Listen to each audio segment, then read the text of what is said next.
ہمارے دادا نے بیسیکلی لہسن کی چٹنی کھانی تھی رو، جس کی وجہ لہسن سے کی پاگل ہو گئے. اتنی باریکی کا راستہ ہے، اتنی باریکی کا راستہ ہے. یہ پڑھنے پڑھانے والا راستہ ہے. یہ وہی ہے قبر جہاں نماز تسبیح، پھر وہ اللہ تعالیٰ قوت بھی دیتا ہے، صلاحیت بھی پیدا کرتا ہے آپ کے اندر، کیونکہ آپ بیسیکلی پڑھنے والے ہو خالی. سمجھنے تو والا اس میں جو ہے، سمجھنے کا ایک اور ڈفر ہے. وہ سب چیزیں ہر ایک آدمی کی فیلڈ ہے. دیکھیں ایک مؤذن ہے، وہ اذان دیتا ہے. ایک قاری ہے، وہ قرات دیتا ہے.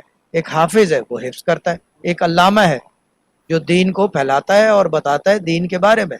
تو ہر آدمی کی اپنی فیلڈ ہے نا، ہے قرآن ریلیٹڈ ہی، سب دین ریلیٹڈ ہے مگر الگ الگ ہے.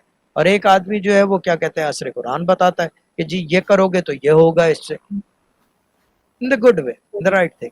تو یہ چیز ہے. تو بس اتنا ڈفر کرتا ہے.